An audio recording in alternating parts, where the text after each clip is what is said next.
Déplacement des unités en dehors du combat. J'avais pas vraiment prévu de faire la navigation hors combat dans cette série, mais vous avez été plusieurs à me le demander, donc pourquoi pas? On va commencer ça aujourd'hui. Et la première étape, ça va être de créer nos unités, les faire apparaître dans le monde en dehors du combat, donc indépendamment de la grille. Et ensuite, on va simplement leur demander de se déplacer. Et je dis simplement, mais ça risque d'être quand même beaucoup de travail. Donc, on est parti. Et donc, dans Unreal, la première étape que je vais commencer par faire, c'est réimporter mes mèches de mon environnement parce que ici, on peut voir mes mèches de mon environnement. Si on regarde les collisions, on voit qu'elles ne touchent pas le sol complètement et ça va vraiment causer des problèmes pour le système de navigation parce qu'on va utiliser la navigation d'Unreal et elle s'attend vraiment à avoir de belles collisions. Donc, on va refaire nos collisions et dans mon cas, ben, je les ai refait. J'ai des mèches que je peux réimporter. Donc, je vais simplement aller dans mon dossier où il y a mes autres mèches, donc toutes mes plateformes ici, et je vais prendre mes nouveaux assets et simplement les réimporter par-dessus mes anciens. Et voilà, donc une fois que c'est fait, maintenant, on peut voir que nos collisions overlappent vraiment toute la plateforme au complet. En fait, je vais aller voir les plateformes qui sont en bas ici. On peut voir que vraiment, ça se rend jusque dans le coin en bas complètement de nos plateformes. Parfait. Donc ça va vraiment aider le système de navigation à faire son travail. OK, parfait. On n'a pas 100% fini ce qu'on avait à faire pour nos environnements, mais on va y revenir plus tard. Là, je voulais juste vraiment profiter du début de la vidéo juste pour importer tous nos assets et ensuite, on n'aura plus besoin d'y penser. Donc là, on n'a plus besoin d'y penser, on a déjà importé nos assets. Donc c'est parfait. Maintenant, on peut commencer à aller préparer d'autres petites choses ici et là et ensuite, on va revenir sur nos environnements un petit peu plus tard.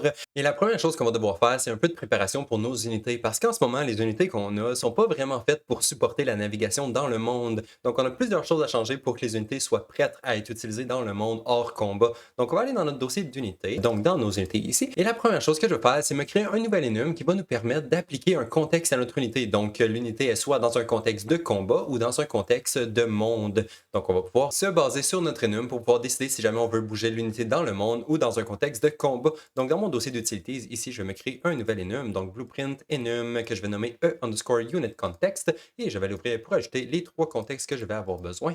Donc, j'ai mon élément none ici, quand mon unité n'a pas de contexte, si elle est désactivée et qu'elle ne fait rien, en fait. Ensuite, j'ai mon contexte overworld, donc quand elle est dans le monde, et ensuite mon contexte de combat. Parfait. Donc, on peut terminer notre enum, on peut le fermer, et ensuite, on va aller ouvrir notre unité. Eh bien, on va avoir besoin d'une nouvelle variable pour se rappeler du contexte actuel. Donc, voilà, une nouvelle variable que je nomme contexte, et elle est de type e_unit_context. Et aussi, je vais en profiter pour me créer une fonction pour pouvoir setter cette variable-là, parce que quand on va la setter, on va pouvoir activer et désactiver certains components si jamais on veut pas, mettons, montrer la barre de vie quand on est dans le monde, et ainsi de suite. Donc, on va se faire une nouvelle fonction pour setter notre variable de contexte. Et donc, la fonction, je l'ai nommée setUniqueContext, évidemment, et je lui passe le contexte que je veux setter en input. Et donc, ici, on va s'en servir pour setter notre variable. Mais avant de faire ça, on va en profiter pour désactiver les choses qu'on avait d'activer avant qu'on ne veut plus utiliser. Donc, je vais juste enlever ma variable pour l'instant. Et on va commencer par une séquence. Première étape, ça va être de désactiver des trucs. Et ensuite, deuxième étape, ça va être de réactiver les trucs dépendant de notre nouveau contexte.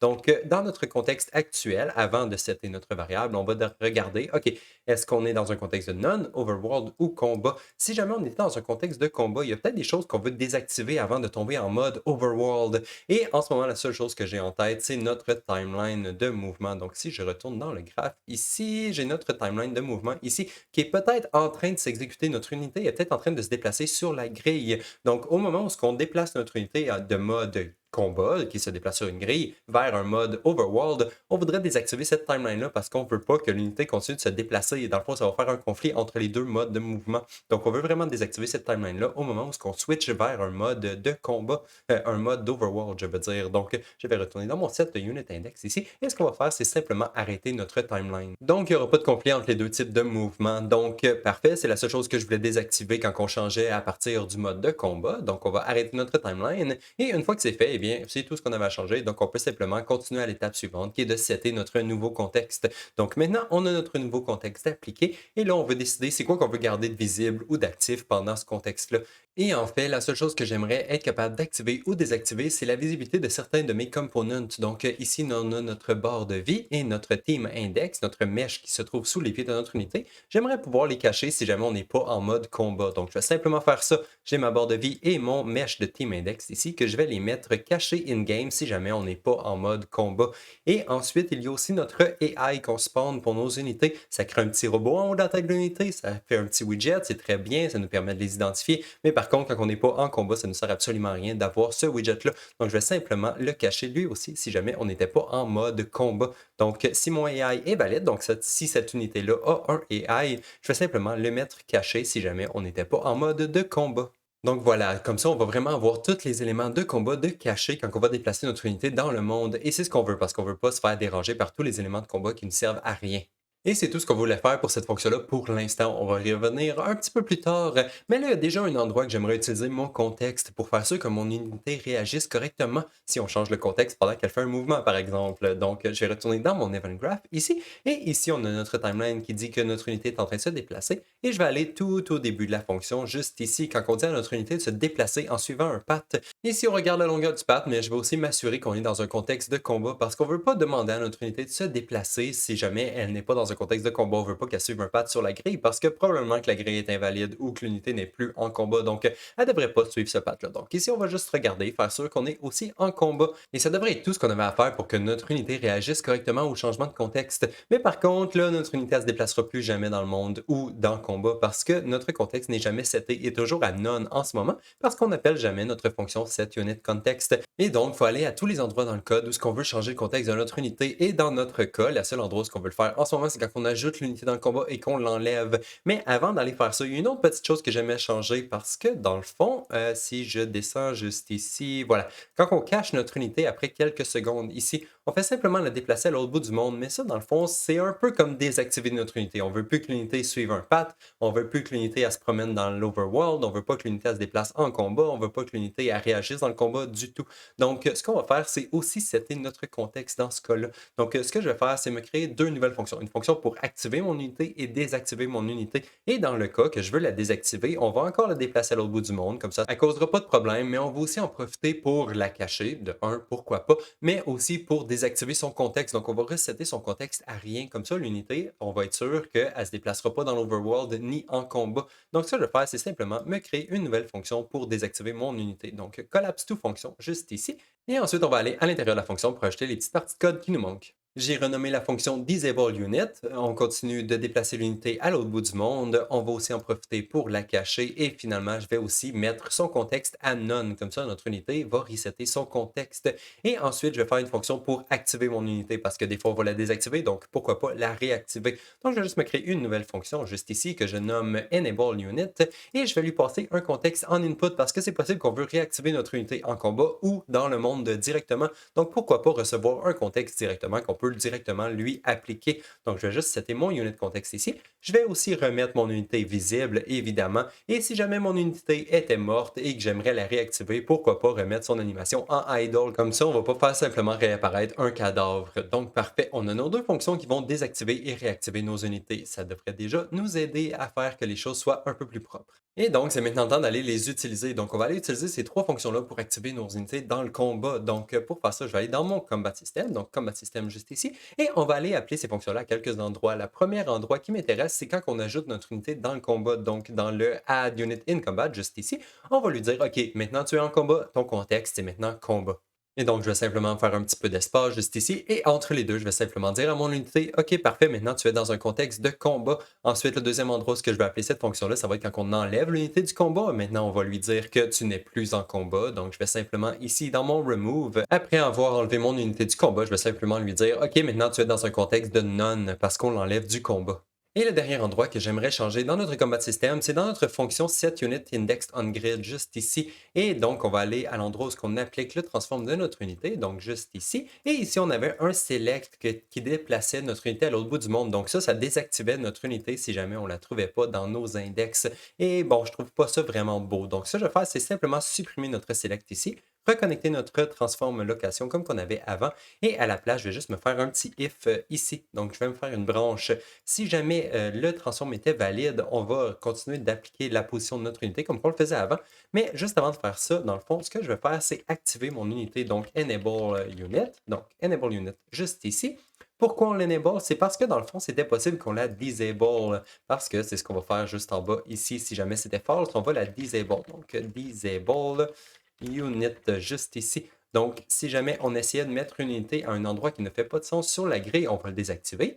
Et ensuite, la prochaine fois qu'on essaie de déplacer notre unité sur la grille à un endroit qui fait du sens, cette fois, là, on va l'activer. Je vais lui donner un contexte directement de combat parce qu'on est en mode de combat. Voilà, donc ça, c'est à ça que ça va ressembler maintenant. Donc, on ne déplace plus l'unité à l'autre bout du monde manuellement. On le fait vraiment à l'intérieur de nos fonctions de disable et enable et ça fait beaucoup plus de sens, je trouve. Parfait. Donc là, on va aller tester rapidement juste pour faire sûr qu'on n'a rien brisé. Donc, je vais juste me rajouter des unités en combat. Oups, pas bonne option. Je vais me rajouter quelques unités ici. Ensuite, je vais rajouter d'autres unités juste ici. Je vais me commencer un combat. Voilà. Elle devrait être en contexte de combat, donc elle devrait être capable de se déplacer et ça fonctionne très bien comme avant.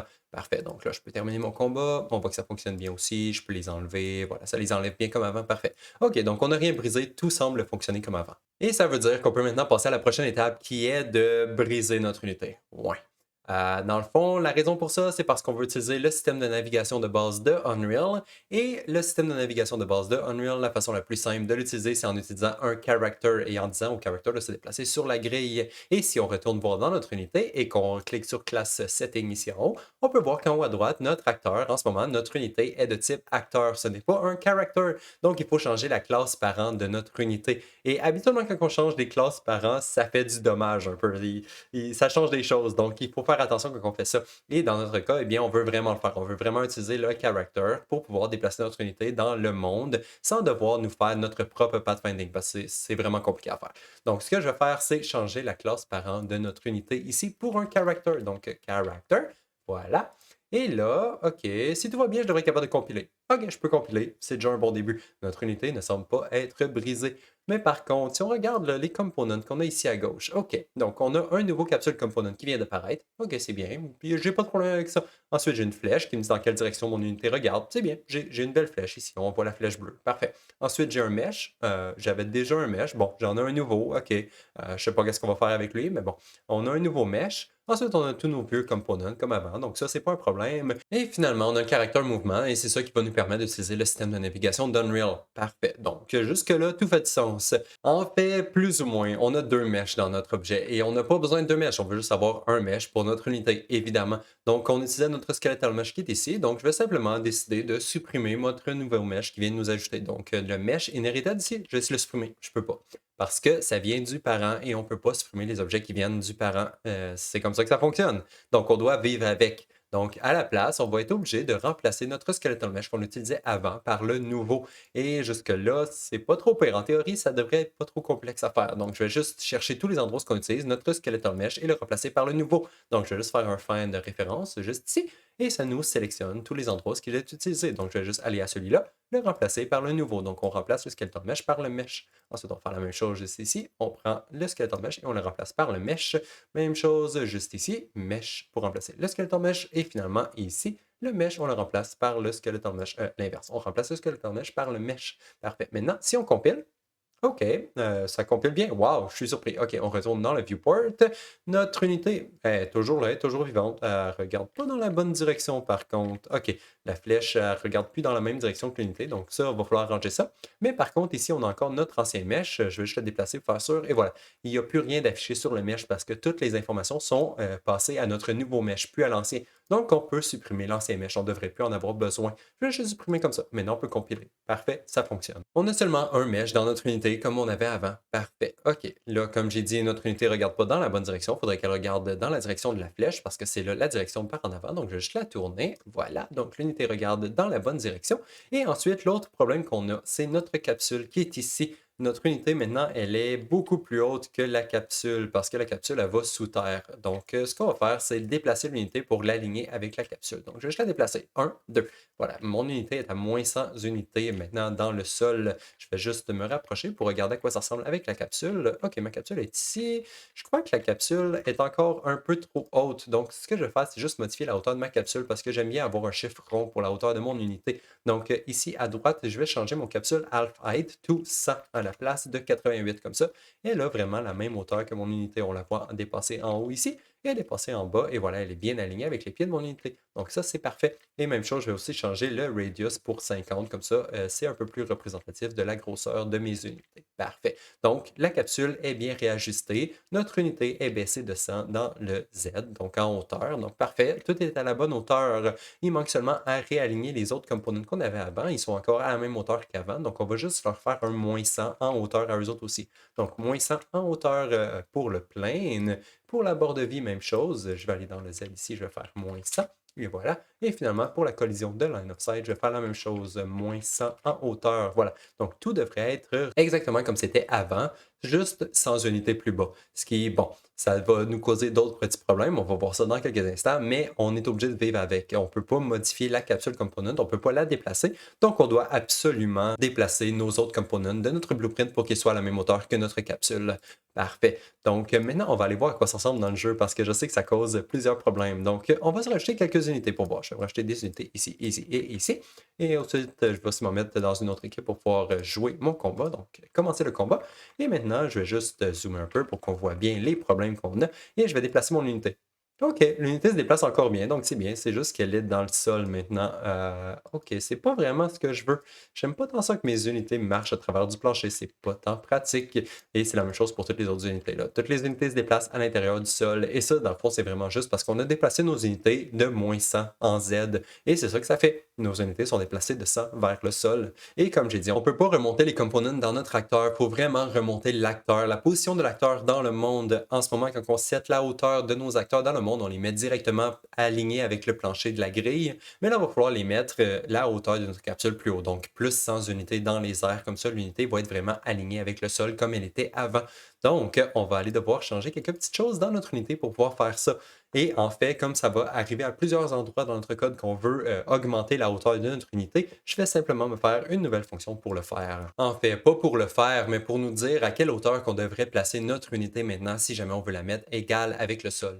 Et donc, j'ai nommé ma fonction add capsule height parce que c'est ça qu'on va faire. On va ajouter la hauteur de notre capsule à une position dans le monde. Donc, on reçoit une position dans le monde, on ajoute la hauteur de notre capsule et on retourne la nouvelle position à la fin juste ici. Donc, on reçoit un vecteur et on retourne un vecteur. Et entre les deux, on fait simplement ajouter la hauteur de notre capsule. Donc, on prend notre capsule, on prend sa hauteur, on l'ajoute dans le Z et on retourne ça à la fin. Je vais aussi faire sûr que ma fonction est pure, comme ça va être plus facile à utiliser parce qu'on va l'utiliser un peu partout. Et maintenant, il reste juste à aller utiliser la nouvelle fonction pour appliquer la hauteur de notre capsule à notre unité à toutes les fois qu'on déplace notre unité sur la grille. Et en fait, il n'y a pas tant d'endroits que ça, il y a juste deux endroits. Donc, premier endroit, c'est dans le Event Graph, ici dans notre timeline. Quand on déplace notre unité sur la grille, on utilise notre Next Transform Location. Donc, je vais juste reculer ici. Et voilà, juste ici, on utilise la hauteur de notre case. On utilise le transform de notre case pour décider c'est quoi notre Next Transform Location. Donc, ça, notre transform qui est ici, c'est flat aligné avec le sol, mais on veut pas, on veut le monter un peu. Donc, je vais prendre mon transform location ici et appeler ma nouvelle fonction entre les deux. Donc, on prend notre transform location, on ajoute la hauteur de notre capsule et ensuite, on peut utiliser cette nouvelle hauteur-là comme transform qu'on veut appliquer à notre unité. Donc, on déplace l'unité dans les airs un tout petit peu. Maintenant, on peut compiler ça. Le deuxième endroit où on déplaçait notre unité ou qu'on déplaçait notre unité sur la grille, c'est dans le combat system. Je ne sais pas si vous vous en rappelez, mais c'était juste ici. On bougeait la hauteur de notre unité. En fait, pas la hauteur, mais on plaçait notre unité directement sur la grille au bon endroit. Et en ce moment, le bon endroit, eh bien, c'est dans le sol. Donc, ce qu'on va faire, c'est ajouter la hauteur de notre capsule juste ici, ici aussi. Donc, quand on spawn notre unité dans le combat, on le met au bon endroit, plus sans unité. Et même chose quand notre unité se déplace dans le combat par elle-même, on le met au bon endroit, plus sans unité en hauteur. Maintenant, si j'ajoute les unités dans le combat, on devrait voir qu'ils sont à la bonne hauteur comparativement au sol. Je vais faire la même chose, je vais m'en rajouter quelques-unes dans l'autre équipe pour pouvoir tester le mode combat. Donc, je vais juste me mettre en combat. Voilà, si je me déplace maintenant, les unités, ils sont bien alignés avec le sol. Donc, c'est bien. On voit que les marches aussi fonctionnent bien. Parfait, ça fonctionne. OK, tout semble bien fonctionner. Même chose pour les deux équipes. Donc, on voit que ça fonctionne. Par contre, on a nos planes ici qui nous dit la couleur des équipes. Ce plane-là, il est trop haut. OK, on vient de monter l'unité dans les airs. Le plane a suivi, c'est bien. Mais par contre, là, il est trop haut. Puis, c'est pas ce que je veux. Bon, OK, on va aller voir c'est quoi le problème. Je vais faire stop. Je crois qu'on va devoir le descendre un tout petit peu, ce plane-là.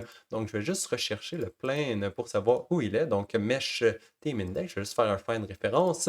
Et l'endroit où il est utilisé, c'est dans le set grid ici. Donc, je vais aller ici. Et en fait, je crois que c'est ici. Si je m'en viens à la fin, on a notre set relative location. Donc, c'est là qu'on déplace la hauteur de notre plane. Littéralement, on déplace le new location dit de notre plane pour le mettre à la bonne hauteur alignée avec le sol. Mais bon, là, vu que c'était en hauteur relative et que maintenant on a déplacé l'unité dans les airs de 100 unités, il faut aussi déplacer le plane vers le bas de 100 unités, évidemment. Donc, je vais simplement ici faire une soustraction pour soustraire la hauteur de ma capsule, juste comme ça, avant de setter la hauteur relative de mon plane. Maintenant, si je retourne dans le jeu, le plane devrait être réparé. Donc, je vais juste me rajouter des unités ici. On voit que le plane semble bien fonctionner. Je vais juste me mettre des unités dans une autre équipe, une équipe rouge, comme ça on voit beaucoup mieux. Et voilà, donc le plane est vraiment à la bonne hauteur comparativement au sol et l'unité aussi. Parfait. Donc, on a réparé nos unités après les avoir brisées. Donc, ça, c'est bien. Et ça veut dire qu'on est maintenant prêt à faire les vraies choses qu'on voulait faire aujourd'hui, qui est dans le fond de faire apparaître les unités dans le monde et aussi les déplacer sans être attachés à la grille. Et pour faire ça, eh bien, on va avoir besoin de nouvelles actions, de nouveaux boutons et aussi d'un nouveau menu dans notre interface. Donc, on va aller faire ça. Donc, je vais commencer par mes actions. Je vais aller dans mon dossier d'actions ici et me créer un nouveau dossier pour l'Overworld, donc les actions qui concernent le Overworld. Ensuite, je vais avoir besoin d'une action pour ajouter une unité dans le combat. Donc, je vais aller dans mon Combat Setup, aller me copier une action que j'ai déjà. Donc, notre action Add Remove Unit from Combat. Je vais la prendre et la copier dans mon dossier de Overworld. Donc, copier here. Je vais retourner à l'intérieur pour la renommer. Donc, au lieu que ce soit From Combat, je vais la renommer From Overworld. Et voilà, donc on a notre nouvelle action de créer. Je vais juste l'ouvrir. On va la réutiliser un petit peu plus tard. Ensuite, je vais avoir besoin d'une deuxième action pour pouvoir déplacer nos unités dans le monde. Donc, pour ça, je vais juste me créer une nouvelle action. Donc, sur mon BP Action, je vais faire clic droit, créer un nouveau child Blueprint Class, action underscore move unit in Overworld, et je vais le déplacer dans mon dossier de Overworld. Donc, move here, et je vais aller à l'intérieur de mon dossier et l'ouvrir. Donc, voilà, j'ai mes deux actions de créer. Maintenant, il faut aller créer les boutons et les tabs dans notre interface. Donc, on va aller faire ça aussi. Je vais aller dans mon debug menu, je vais aller dans mes tabs et me créer une nouvelle tab. Je peux en copier une pour commencer, donc on va commencer avec la plus simple. Je vais copier ma tab console command, donc je vais juste la renommer tab underscore overworld à la place. Donc j'ai dupliqué l'autre tab, maintenant je peux l'ouvrir. Donc on a notre tab qu'on va devoir modifier. Et ensuite, on va avoir besoin d'un nouveau bouton pour pouvoir décider quelle unité qu'on veut ajouter dans le monde.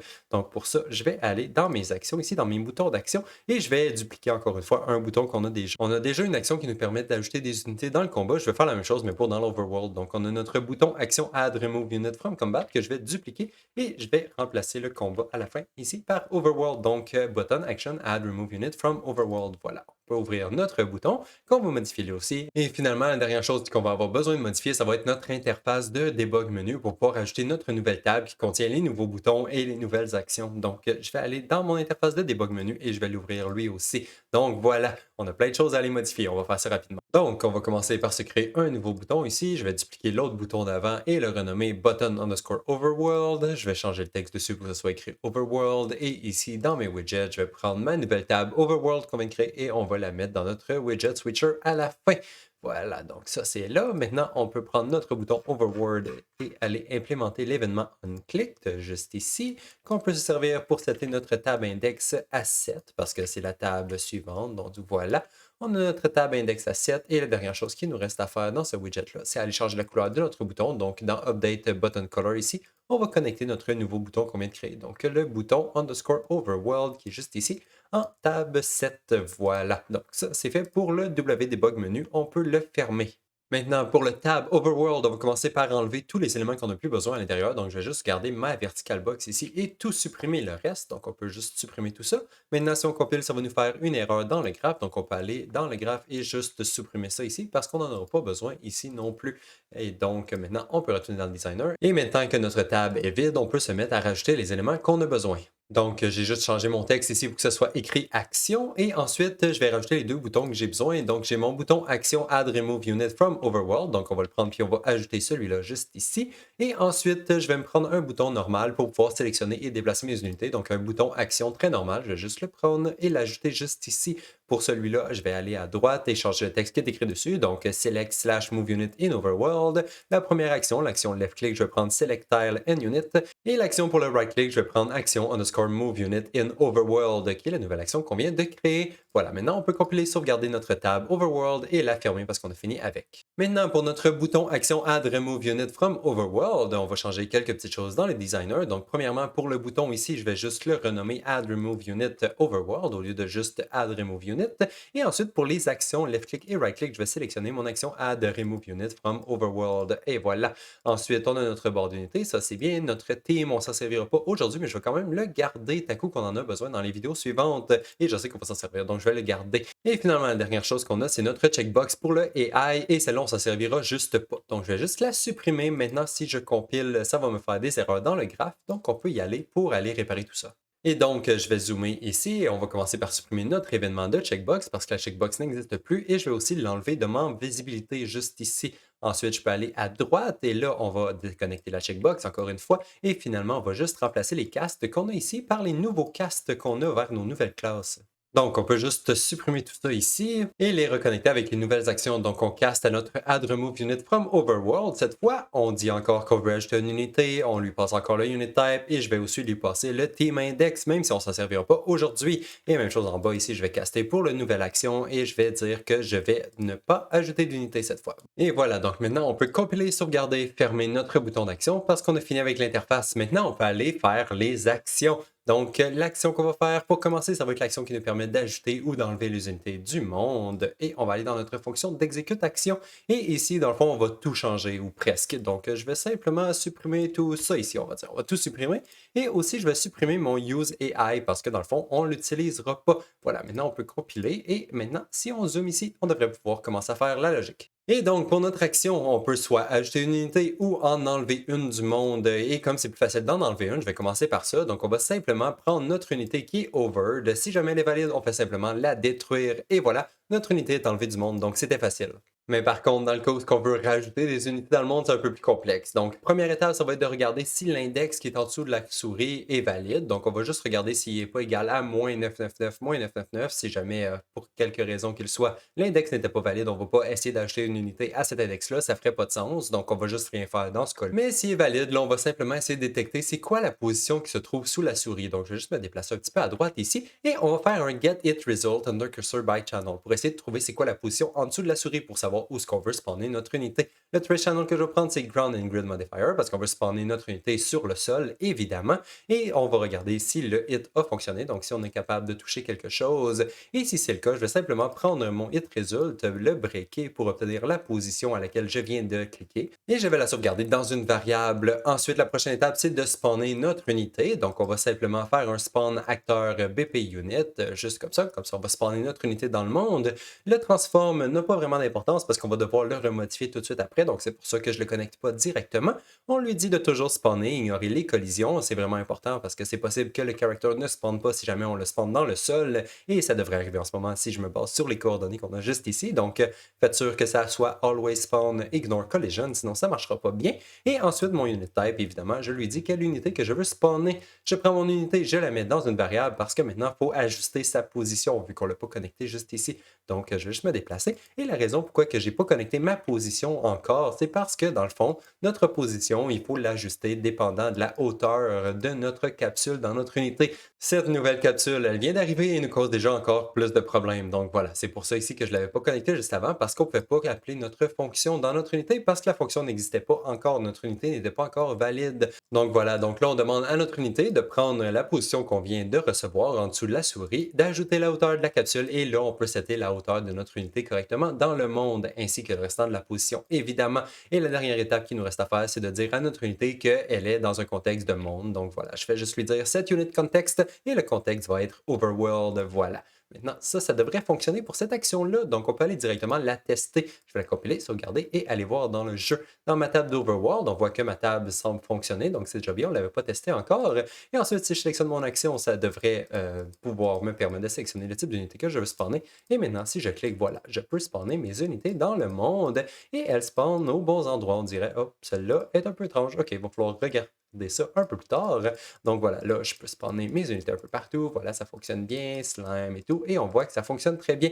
Et ensuite, si je fais un clic droit sur mes unités, je devrais être capable de les enlever. Bon, OK, je suis pas capable d'enlever les unités du monde. OK, ça c'est génial. Et en fait, on dirait que même mes unités, quand je passe ma souris par-dessus, ça les détecte pas, ils ne deviennent pas highlightés comme ça le faisait avant. Et ça, je crois que dans le fond, c'est juste un problème au niveau de nos collisions dans nos unités. Quand on a changé le mesh, on dirait qu'on n'a pas réappliqué les bonnes collisions. Donc, je vais simplement faire stop et on va aller dans notre BP Unit et on va aller dans notre Viewport pour aller réparer les collisions. Et donc ça va être sur notre Character Mesh, donc notre mesh ici. Et si on regarde à droite pour les collisions, on voit que par défaut, ça utilise le collision preset Character Mesh. Dans mon cas, c'est pas ça que je veux, donc je vais juste le changer à Custom.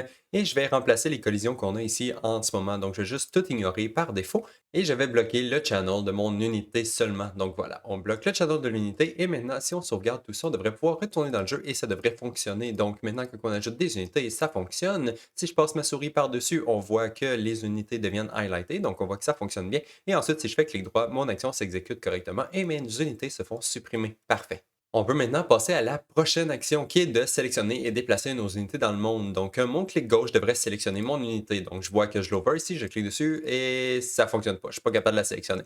Bon, un autre problème. Et ça, je crois que c'est à cause du player action. Donc, je vais juste faire stop et aller dans mon player action que j'ai juste ici en fait. Donc, je vais juste ouvrir BP player action et à l'intérieur de ce blueprint-là, on va aller voir où est-ce qu'on essaie de sélectionner nos unités. Donc, dans Over Deselected, ici, j'ai Set Selected Tile and Unit. C'est là qu'on sélectionne nos unités. Donc, ça doit être ici qui est le problème. Et en fait, je le vois déjà. En ce moment, quand on essaie de sélectionner une unité ou une case, on doit passer par un index.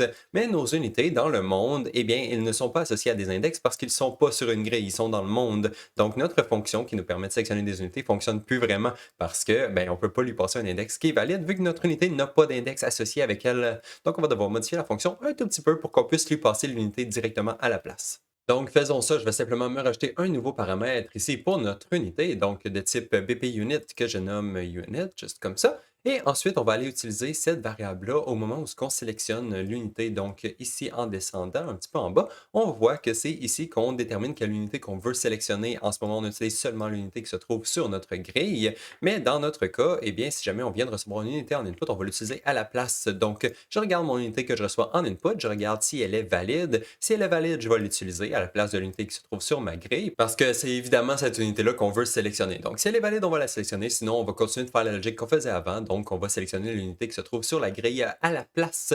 Donc, ça, c'est bon. Maintenant, je vais juste déplacer mon unité en deuxième paramètre dans ma fonction juste parce que je trouve que c'est un petit peu plus beau. Et maintenant, il y a une autre petite chose que j'aimerais changer dans cette fonction-là, c'est que dans le fond, si on reçoit une unité qui est valide en input, j'aimerais utiliser l'index de cette unité-là à la place de l'index qu'on reçoit aussi en input. Donc, si jamais notre unité est valide, on va utiliser son index à elle. Donc, ça va marcher dans les deux sens. Soit on passe un index à la fonction, ça va sélectionner une unité, ou soit qu'on passe une unité à la fonction, ça va sélectionner l'index associé. Donc, pour ça, je vais juste me déplacer un petit peu à gauche et me faire un petit peu d'espace. Donc voilà, et la première étape, ça va être de promoter l'index dans une nouvelle variable locale pour qu'on puisse le modifier. Donc, desired index juste ici. Et maintenant qu'on a une variable, on peut la modifier dépendant si on a reçu une unité valide en input. Donc, c'est ça que je vais faire. Je vais juste me rajouter un petit isValid ici sur mon unité que je reçois en input. Et si l'unité est valide, eh bien, on va utiliser l'index de cette unité-là pour setter notre desired index. Sinon, on ne va rien faire, ce qui va faire en sorte qu'on va utiliser l'index qu'on reçoit en input directement.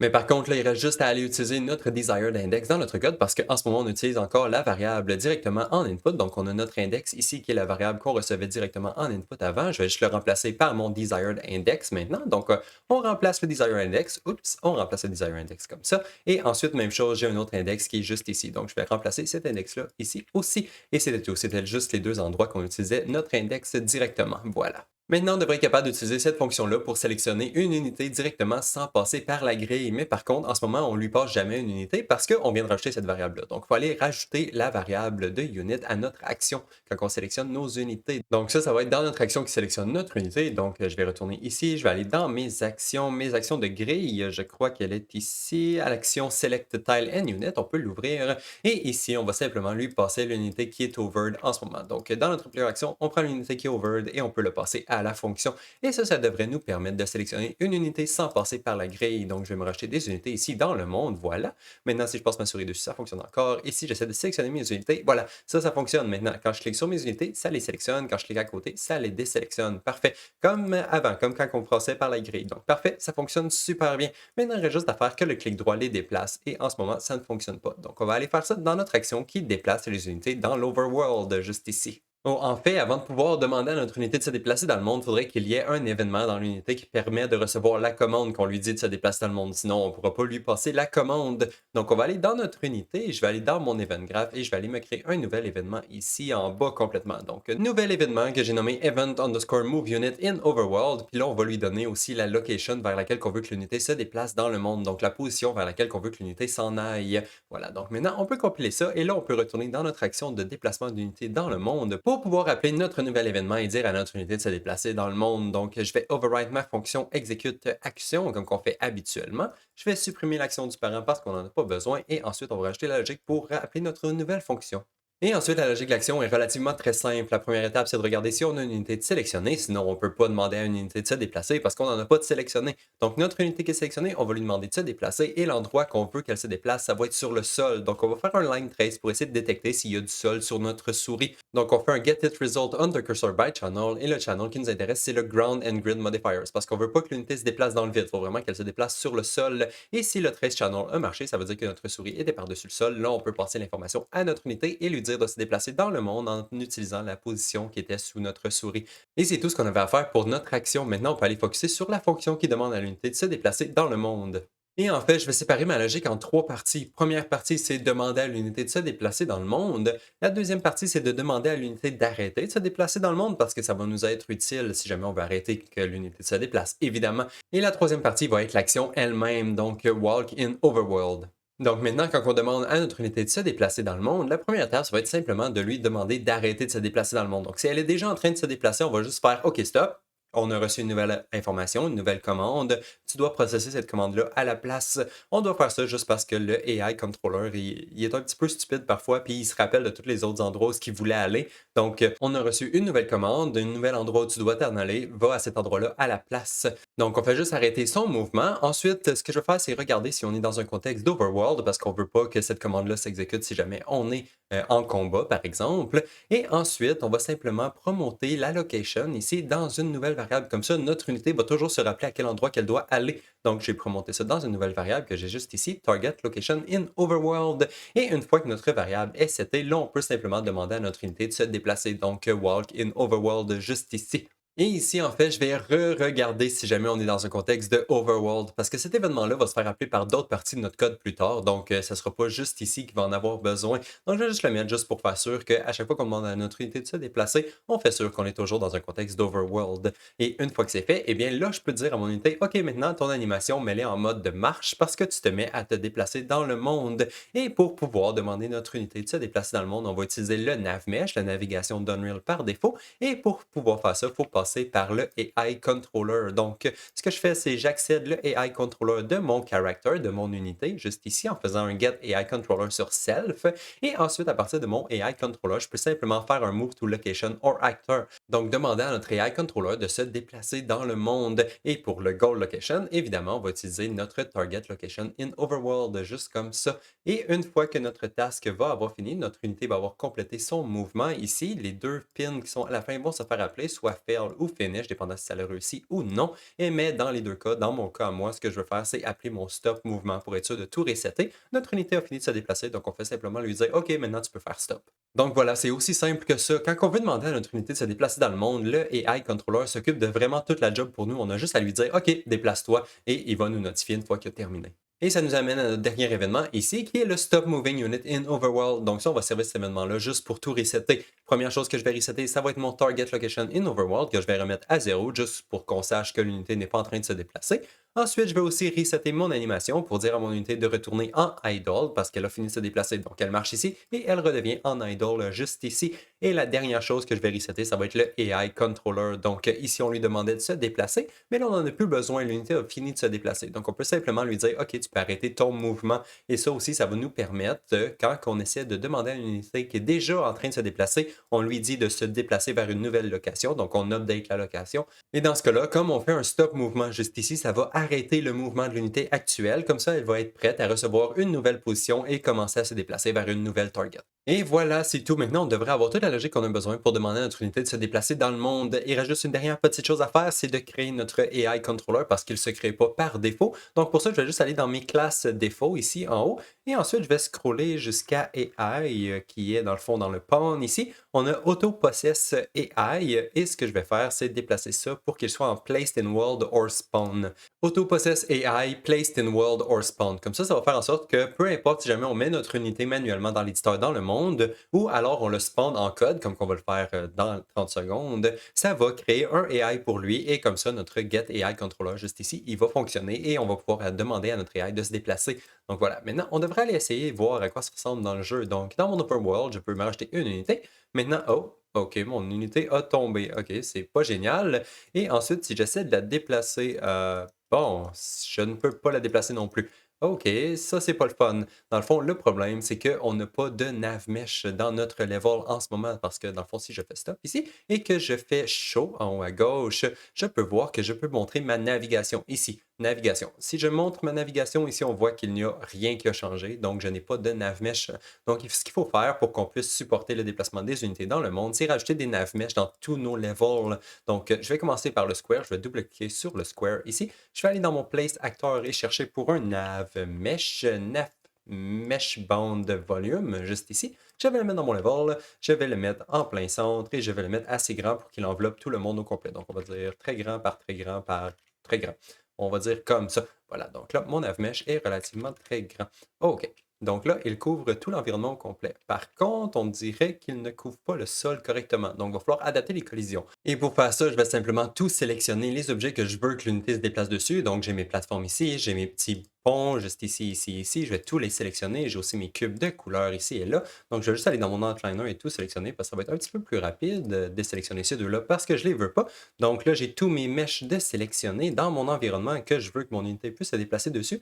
Et je vais scroller à droite pour aller dans mes collisions. Et le channel qui nous intéresse, c'est le channel du pawn ici parce que c'est le channel qui est utilisé par défaut par le navmesh et on ne peut pas vraiment le changer. Donc, on va simplement faire en sorte que nos collisions ils bloquent le pawn. Comme ça, au moins, notre unité va pouvoir se déplacer sur le plancher. On dirait que ça fonctionne bien. Par contre, j'ai encore un vert en arrière, en background. C'est pas normal. Et je crois que ça, c'est parce que j'ai un plane qui traîne. Donc, je vais juste scroller ici. J'ai mon plane 2. Celui-là, il est encore en block all pour les collisions. Donc, je vais juste le mettre en no collision. Et voilà. Donc, maintenant, j'ai juste le navmesh sur mon plancher. Maintenant, je peux saver juste pour faire sûr que tout est bien sauvegardé. Et ensuite, je vais faire play parce que maintenant, ça devrait fonctionner. Je vais me racheter des unités. OK. Les unités ne tombent pas à travers le plancher. Donc, c'est déjà un gros bonus. On a déjà gagné quelque chose. Et ensuite, si je demande à mes unités de se déplacer, OK, ils ne se déplacent pas. Bon, OK, un autre problème. Je vais faire eject juste pour voir. Et bon, on dirait que mon navmesh n'est plus visible. Si je toggle ma navigation, eh bien, j'ai toujours plus de navmesh. Bon, pourtant, si je fais stop, ma navigation est là. OK, donc il faut réparer ça.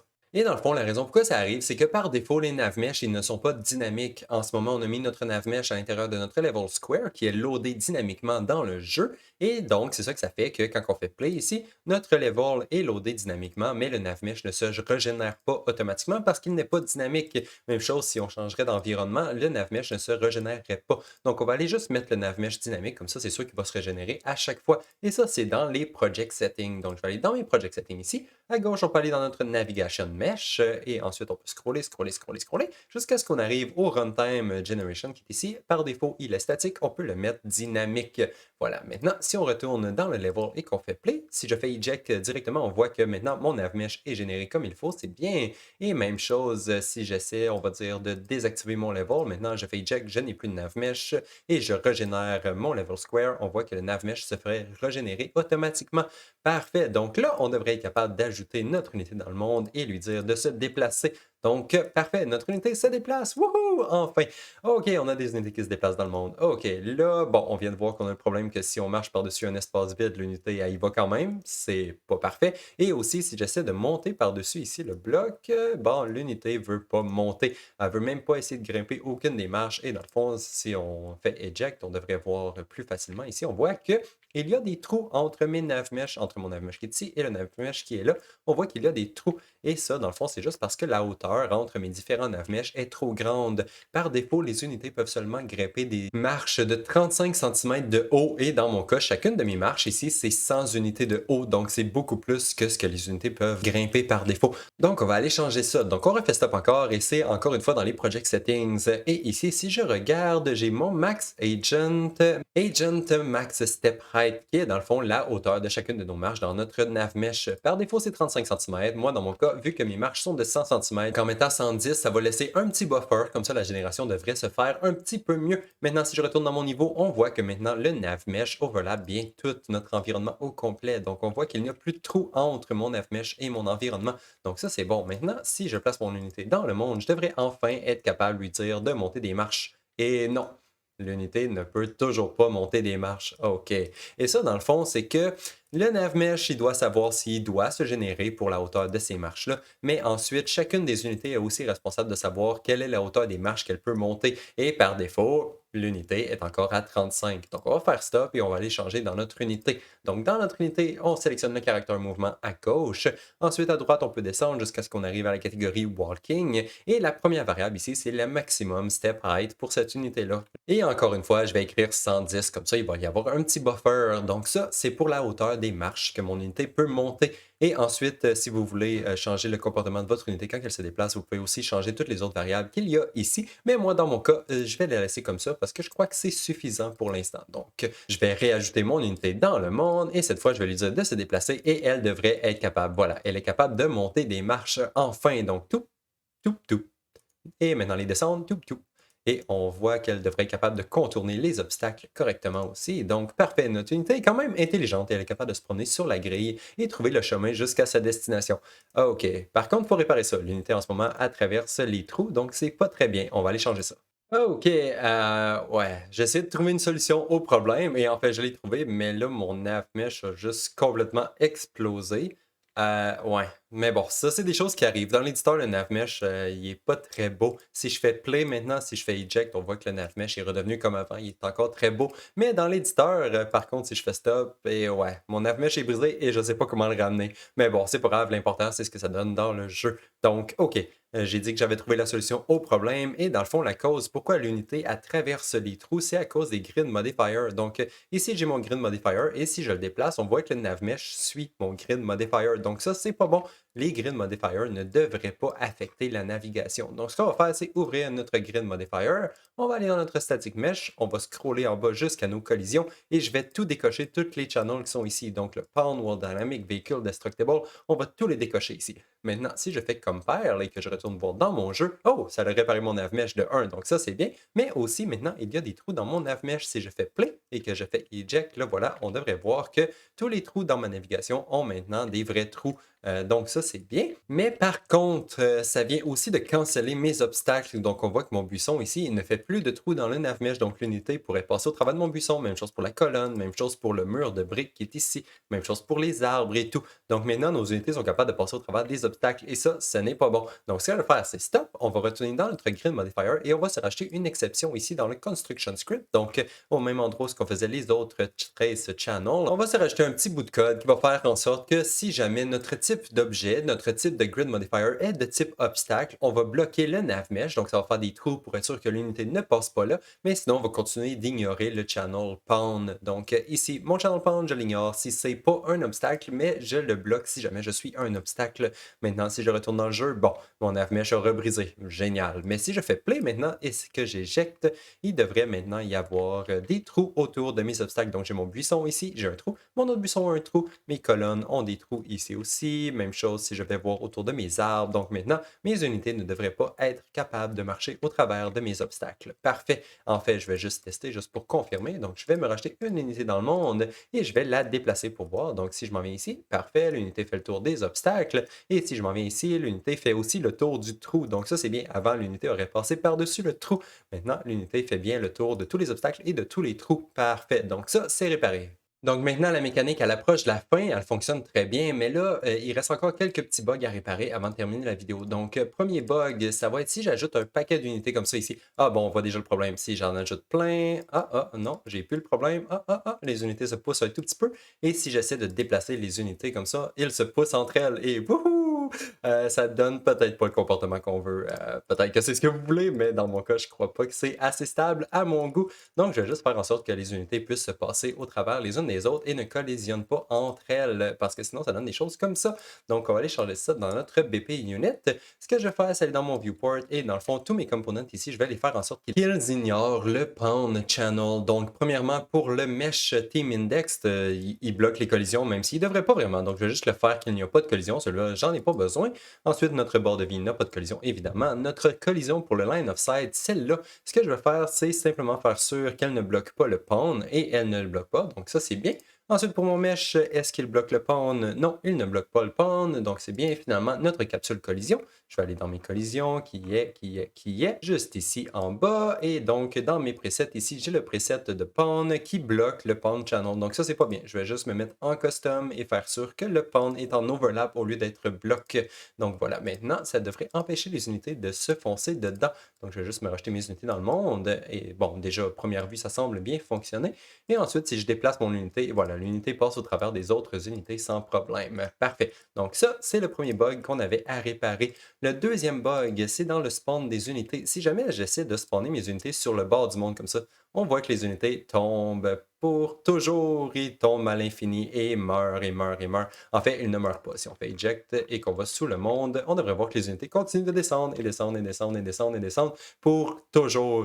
Donc, c'est pas très bien. Il faudrait se rajouter un petit volume pour pouvoir tuer les unités qui tombent en bas du monde. Ou en fait, peut-être pas les tuer, mais les ramener sur la grille. Donc, on va faire ça. On va faire stop pour se rajouter un volume.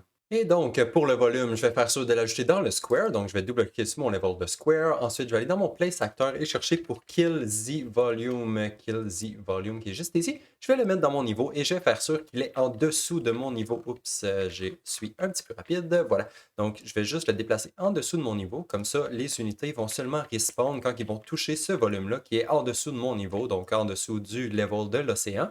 Et ensuite, ce que je vais faire, c'est le mettre assez grand pour qu'il enveloppe tout le level au complet. Donc, on va dire 200 par 200. La hauteur, je peux la mettre à 200, c'est pas vraiment important. Peut-être à 10 pour être sûr qu'il soit pas trop gros et qu'il enveloppe pas tout le level complet. Ouais, ok, c'est peut-être pas une bonne idée. On va laisser la hauteur, mettons, à 5. Et ensuite, je vais faire sûr qu'il est en dessous du level. Donc voilà, mon volume est ici. Il est en dessous du level. Quand les unités vont toucher ce volume-là, je vais les retéléporter sur le dessus de mon environnement ici. Donc ça, on va aller faire ça à l'intérieur de notre unité. Je vais juste sauvegarder mon niveau, voilà, et aller dans mon unité. On va aller dans le graphe et on va détecter le volume à partir de notre capsule component. Donc je vais sélectionner mon capsule component et aller en bas à droite ici complètement.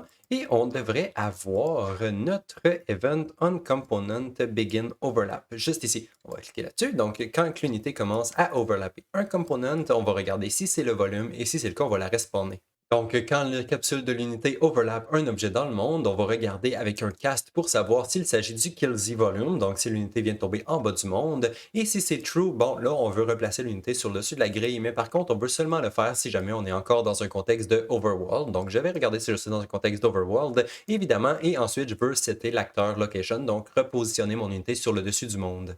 Et pour faire ça, il s'agit simplement de prendre la position de notre unité. Donc, on va prendre notre unité et on va la projeter sur notre navigation. Donc, on prend la position de notre unité dans le monde, qui est en dessous du monde, en fait, et on va la retéléporter sur notre navigation. Et c'est pour ça ici que mon query extend, qui est quand même grand, il est de 500 à 500 de chaque côté de l'unité et de 909 999 000, peu importe, très haut en hauteur parce que notre unité est sous le monde et on veut la retéléporter en hauteur.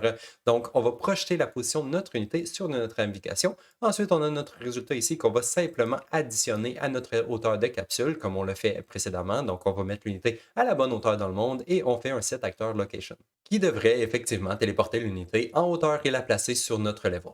Mais par contre, il manque encore une petite chose pour que ça marche. Ici, notre nav data, il faut lui passer à notre fonction parce que notre fonction n'est pas au courant, il est où le nav mesh dans le monde, donc il faut lui passer. Et en ce moment, on ne lui passe pas, donc elle n'a pas de nav mesh à chercher, donc ça ne va pas fonctionner du tout. Donc ce qu'on va faire, c'est lui passer le nav data. Donc je vais la promoter dans une nouvelle variable que je vais nommer nav data et je vais la déplacer juste ici. Voilà, on a notre nav data qu'on lui passe. Et maintenant, il faut juste setter la valeur de notre nav data quand on crée notre unité pour que l'unité soit au courant c'est quoi le nav mesh elle aussi. Donc, je vais aller faire ça dans le Begin Play. Je vais juste retourner ici en haut et je vais setter mon nav data que je fais en utilisant un get actor of class et la classe de l'acteur, ça va être le recast nav mesh. C'est l'acteur qui se fait créer automatiquement quand on met un nav mesh dans le monde. Donc maintenant, on devrait setter notre recast nav mesh dans notre variable et plus tard, on va réutiliser la variable pour repositionner notre unité dans le monde et je crois que ça devrait déjà fonctionner. Donc si on ajoute nos unités ici sur le bord pour faire sûr qu'elles tombent, et voilà, les unités tombent et remontent et se feraient toutes téléporter en haut. On voit que les unités se retéléportent sur le monde dès qu'ils tombent en bas complètement. Si jamais la téléportation ne fonctionne pas, les unités continuent de tomber encore et encore, mais un jour, ils finissent par revenir sur le monde. Donc, parfait, ça semble bien fonctionner.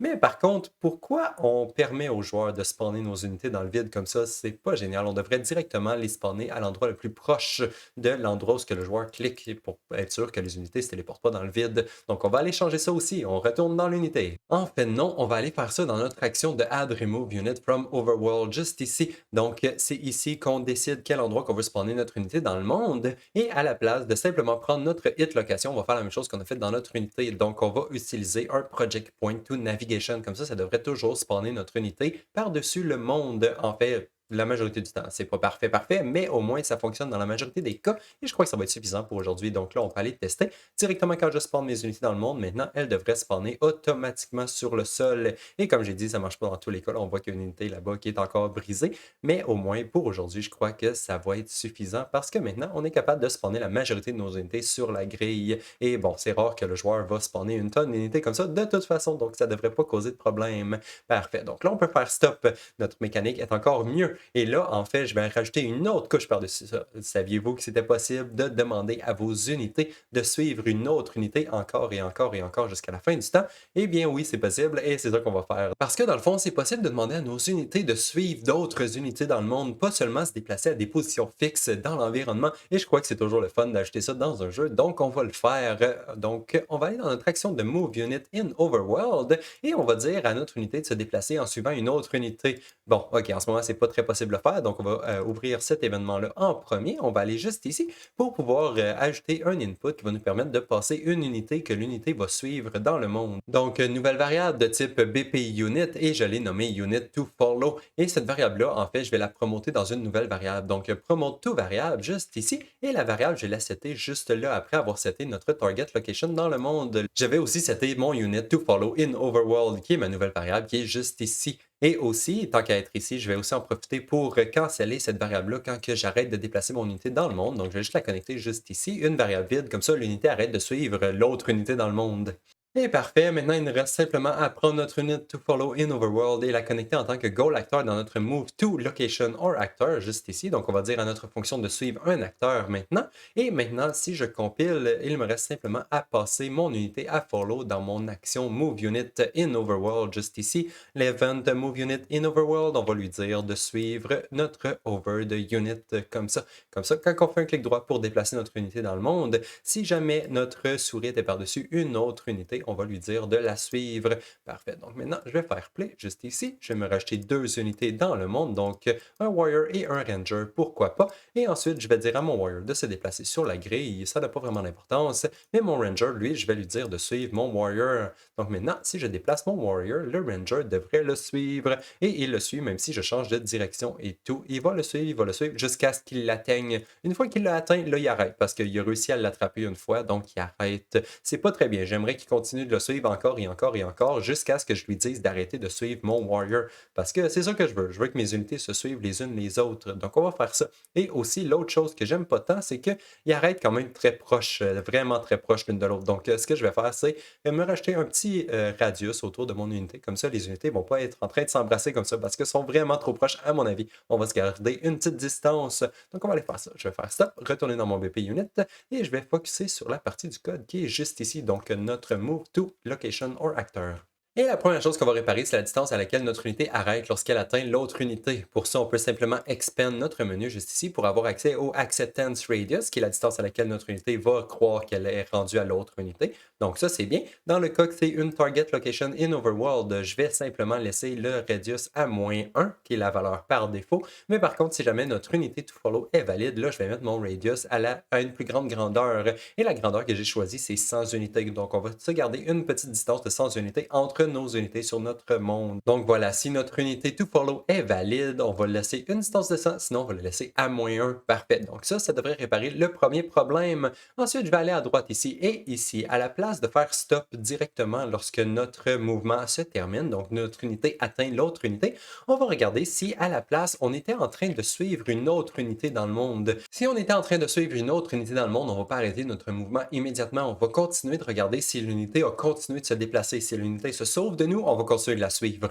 Et c'est ça qu'on va faire. Donc, je vais juste continuer de me déplacer par la droite ici. Si on était en train de suivre une autre unité dans le monde, je vais simplement regarder, OK, c'est quoi ma distance entre mon unité actuelle et l'unité que je suis en train de suivre? Est-ce que cette distance-là est plus petite que 250? Si elle est plus petite que 250, ça veut dire, OK, je suis assez près, je peux juste attendre. Donc, on va simplement attendre, voir si l'autre unité va continuer de se déplacer ou non. On va juste attendre. Et c'est justement ça que je vais faire. Je vais me remettre en idle. Mon unité ne se déplace plus et je vais simplement faire un délai. Comme ça, on va attendre. On continue d'attendre. L'unité est toujours là. Je n'ai pas besoin de la suivre. Elle est juste là. Donc, on fait simplement attendre. On attend un délai et on va faire ça encore et encore et encore jusqu'à ce que l'unité se déplace plus loin. Donc, après mon délai ici, je vais regarder si mon unité to follow est encore valide. Et si elle est encore valide, eh bien, ça veut dire que je veux la suivre. Donc, je retourne ici à ma branche qui me dit, OK, c'est quoi ma distance maintenant? Ah, c'est-tu encore plus petit que 250? Oui, OK. Donc, je peux attendre un autre délai. Je continue d'attendre. Après ça, je regarde, ah, OK, l'unité, ah, c'est encore valide. C'est quoi la distance? Ah, OK, l'unité vient de se déplacer. Elle est rendue plus grande que 250.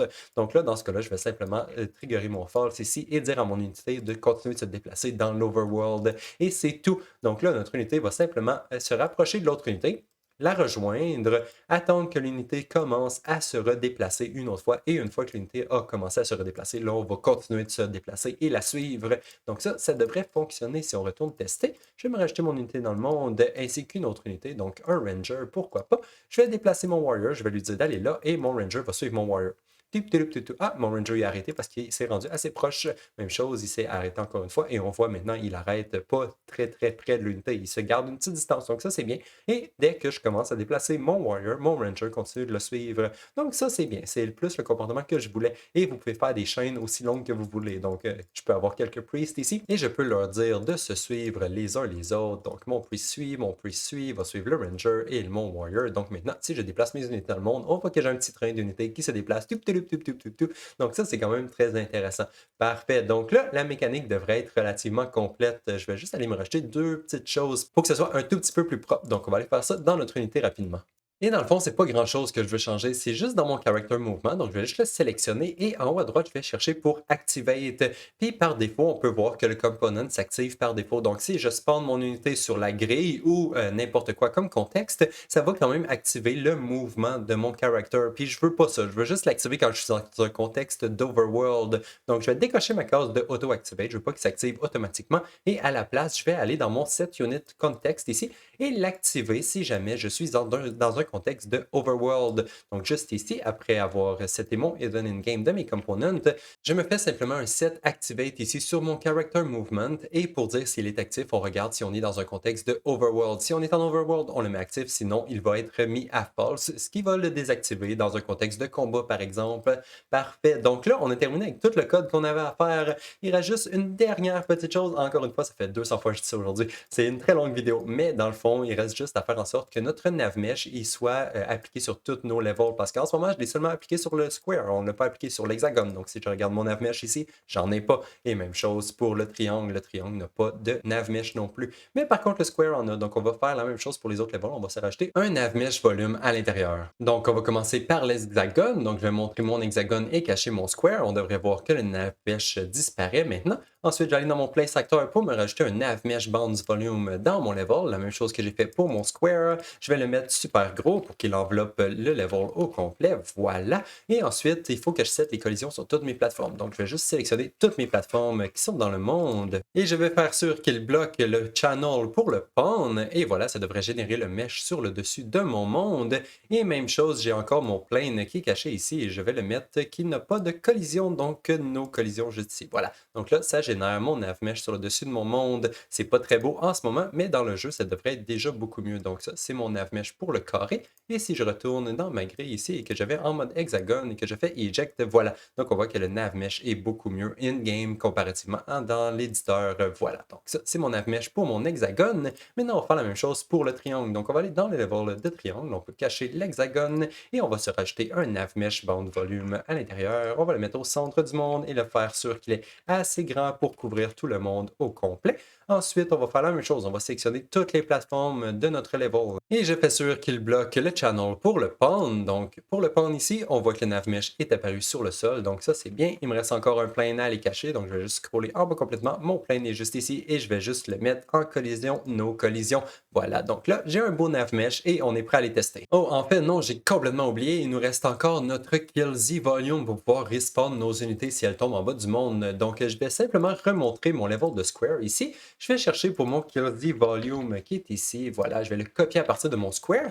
Je vais cacher mon square level et aller, mettons, dans mon triangle. Je vais le coller et ensuite, je vais cacher mon triangle, aller dans mon hexagone et le coller. Donc voilà, maintenant, j'ai mon Kill Z Volume dans tous mes levels et maintenant, je peux aller tester pour vrai. Et voilà, donc maintenant, on devrait être capable d'ajouter des unités dans le monde, différents types d'unités indépendamment de la grille. Voilà, donc là, j'ai quelques unités. On peut leur dire de se déplacer. Donc, je déplace mon warrior par là, je lui dis de le suivre, je dis à mes priests de suivre mon warrior, mon poulet va suivre mon warrior aussi, peu importe. Mes unités peuvent se suivre et se déplacer dans le monde. Voilà, donc ça fonctionne très bien. Ensuite, on peut aussi changer de monde. Donc, on va aller dans nos autres maps, dans notre map d'hexagone, par exemple. On peut continuer de déplacer nos unités. Ah, notre poulet est tombé en bas du monde, mais il a respawné. Donc, ça, c'est bien. Hop, mon warrior est un peu pris là, parce qu'il a spawné dans un obstacle. C'est pas très bon. Mais bon, peu importe. On est capable de déplacer nos unités dans ce monde-là aussi. Finalement, on va tester le triangle. Donc, j'ai mon monde de triangle ici. Ah, mon unité continue de se déplacer. C'est étrange. Mais bon, OK. Voilà. Maintenant, nos unités sont capables de se déplacer dans un monde de triangle aussi. Parfait. Donc, on dirait que la mécanique fonctionne très bien. Et je crois que ça va être tout pour la vidéo d'aujourd'hui parce qu'elle commence vraiment à être longue. Je ne m'attendais pas à ça. Donc, on se revoit dans la prochaine. Bye bye!